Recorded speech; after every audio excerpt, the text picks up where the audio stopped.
Hello, welcome back to the YouTube channel. I am talking about books today from my new bookshelf, the bookshelf corner. I think I'm gonna do more of these, maybe book reviews, books you guys need to read, like little groupings together. We'll see how it goes. But wanted to show everyone the bookshelf first, and then just gonna talk about some of my absolute must-haves, books that I'm never getting rid of from the bookshelf. Okay, so guys, this bookshelf. It is a mountain. It kind of looks like a tree because it's a little skinny to be a mountain, but we're calling it a mountain. And it's amazing. My boyfriend Casey made it, and I am obsessed with it. It is my new favorite thing in the entire house. It's just amazing. Like, we need to do a whole YouTube video about all the cool stuff he's made around the house because there's like everywhere you look, there's something with our handprints on it, whether it's Casey building stuff or me painting stuff or creating in some other way. We're creative people. And that's kind of why I love doing all this stuff. It's just creative in a lot of different ways. YouTubing, making videos is hard work, but I'm trying it out, being more creative, more out there. And today I'm going to talk about some of the books that I think will never leave our bookshelf. So, and I'll have to have Casey on to talk about some of the books that will never leave the bookshelf because they're his favorites. Because this one right here, Dune, that's like his favorite book of all time. And definitely some of his books are on here, but it's mostly my books. So here we are.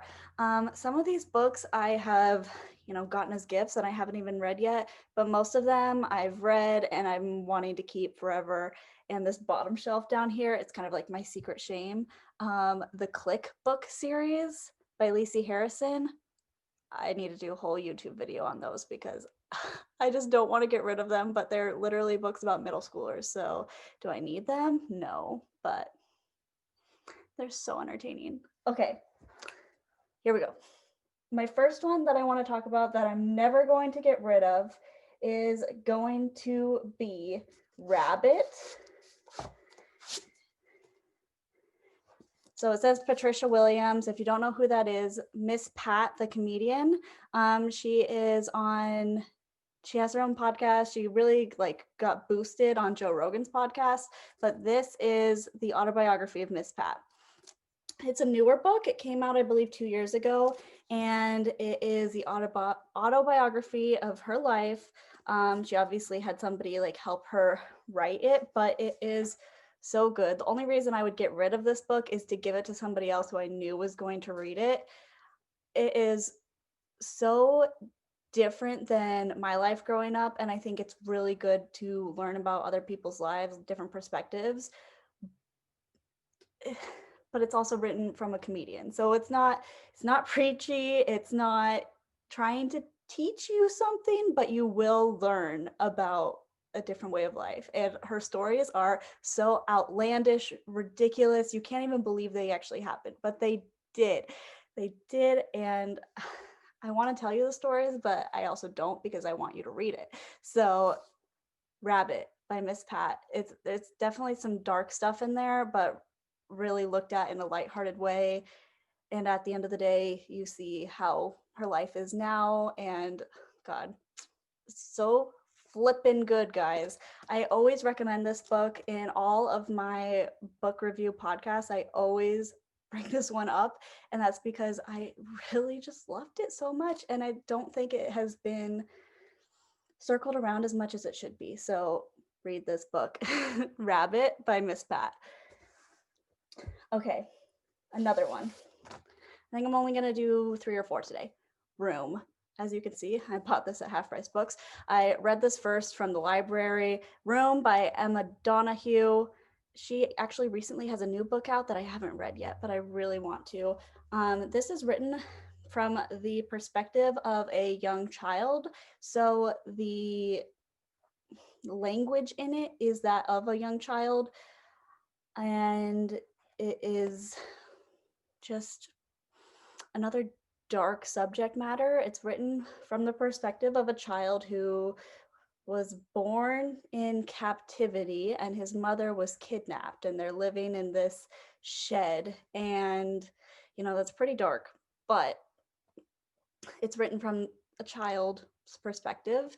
And so he kind of personifies some inanimate objects and talks about his mom and their day-to-day life. And I don't know why I enjoy this one so much. I've read it multiple times, and it's one that I'm just going to keep forever because it is a really easy read. It's a great thrill at the end when they're kind of realizing what's actually really going, when the child is realizing what's actually going on. Obviously the mom knows the whole time, but it was a national bestseller a long time ago, but it is so good. If you haven't read it yet, Room, Emma Donoghue, and there is a movie that was made about it. The movie, nothing in comparison to this book. This book is so good. The movie was trash. Okay, so it's my opinion.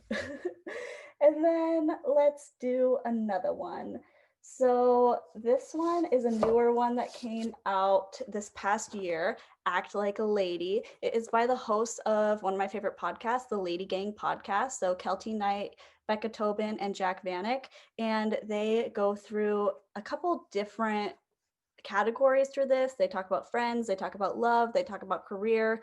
And one of the reasons I don't want to get rid of this book is because like the visuals in it are so good. It's a great one to keep on like a coffee table. Hopefully sometime I actually like have a coffee table with people to like entertain, but it's on my bookshelf, and I would definitely let people borrow this one, but I just love it because they're so real. They talk about great stories, and they are just some of my favorite podcasters, and coming out with a book, that's freaking insane for just some three girls starting a podcast. Like, that is awesome.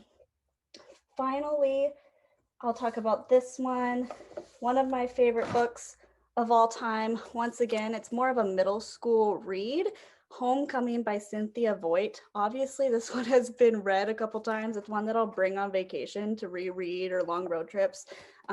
Really easy to read because it's a young adult novel, but it is about a group of children. Their mom abandoned them, and then they are traveling to a destination to try to meet some of these estranged family members to try to get support.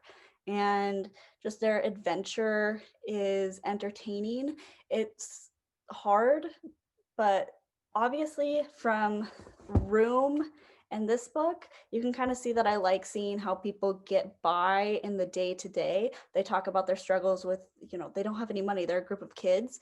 And so they like make $20 one day, and they're seeing how long they can make that last, buying like discounted bread and peanut butter and all that stuff, and staying at campgrounds. And I don't really know how realistic this is because you don't think about, I don't know what would happen if you saw a group of 4 kids like camping alone, but it is really good. Let me see when this one was actually released, when the copyright is, because it's definitely a little bit older, and so they don't talk about some of the modern day technologies that we have, or so it's copyrighted. Oh wow, older than I thought. Wait. 1981. Yeah, so it's definitely older than I thought. So really good book, Homecoming by Cynthia Voight. So those are my 4 I'm going to share today, but I'm going to do a couple more of these videos talking about some of the series that I love. I obviously love Nora Roberts. I have 2 of her series right here, and you might be able to see I have a couple books. I got a theme of people escaping. So in Room, they're obviously escaping. This is Escape by Carolyn Jessup, who left the FLDS. So that's the fundamentalist LDS Mormons in Utah, that the fundamentalists, the not so good ones over there. She escaped that. This Finding Me by Michelle Knight. This is another one that is people are escaping in the Cleveland kidnappings. So that's a genre that I really enjoy. So if you guys have any good escape or leaving a cult or leaving a kidnapping books that I should read, send them to me because I love them. One that I still have not gotten to is Troublemaker by Leah Remini. I started reading it, and she leaving Scientology, and I just keep getting bored with it. So I don't know. Anyone else feel like that? So those are the 4. I'll go through them one more time. Rabbit by Miss Pat. Room, Emma Donoghue. Act Like a Lady by Keltie Knight, Jack Vanek, and Becca Tobin.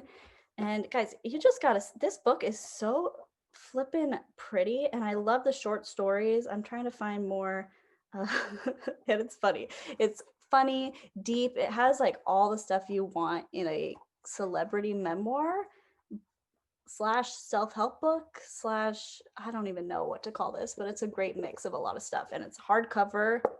It's good.